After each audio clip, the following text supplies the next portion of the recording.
નમસ્કાર મિત્રો, તારીખ છે 22 ફેબ્રુઆરી 2024 વાર છે આજે રવિવાર। આજના વિડીયોની અંદર જીરું બજાર વિશે સંપૂર્ણ ચર્ચા વિડીયોની અંદર કરવાના છે। તે પહેલાં ચેનલ ઉપર જે મિત્રો નવા આવ્યા હોય તો ચેનલને ખાસ સબસ્ક્રાઈબ કરી દેજો અને વિડીયો પસંદ આવે તો વિડીયોને લાઇક કરી દેજો।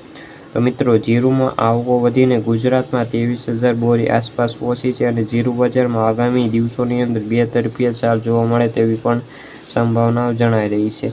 ખાસ કરીને જીરું બજારમાં આવકો વધી છે અને ગુજરાતમાં 23,000 બોરી આસપાસ આવકો થઈ હતી। આગામી દિવસોની અંદર જીરું બજારમાં કેવો વેપારો આવે છે તેના ઉપર બજારનો આધાર રહેલો છે। હાલના તબક્કે જીરું બજારમાં કોઈ મોટી તેજી મંદી નથી તેવી ધારણાઓ છે। અવલોકન કેવી રીતે થાય છે તેના ઉપર બજારનો આધાર રહેલો છે। જીરુંના વેપારીઓ કહે છે કે અત્યારે ભેજવાળું અને અમુક જગ્યાએ વરસાદ હોવાથી જે સરેરાશ જીરું બજારમાં વેચવાલી ઓછી છે। આગામી દિવસોની અંદર જીરું બજારમાં કેવો વેપારો થાય છે તેના ઉપર બજારનો આધાર રહેલો છે।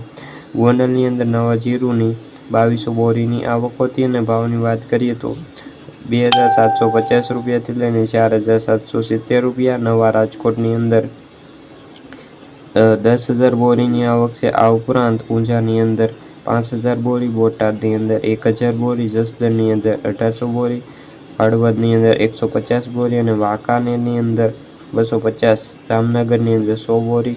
અન્ય રાજ્યના કુલ 23,000 બોરીની આવકો થઈ હતી, જેમાંથી નવા જીરુંની 10,000 બોરીની આવકો બેન્ચમાર્ક વાયદો ફરી 175 રૂપિયાથી વધીને 23,160ની સપાટી હાલ તો બોલાઈ રહ્યો છે। તો મિત્રો, આથી જીરો લગતી આજની ચર્ચા વિડીયો ગમે તો વિડીયો લાઇક અને સબસ્ક્રાઈબ કરી દેજો। ફરી મળીશું બીજા વિડીયો સાથે। ત્યાં સુધી બધા મિત્રોને જય જવાન જય કિસાન।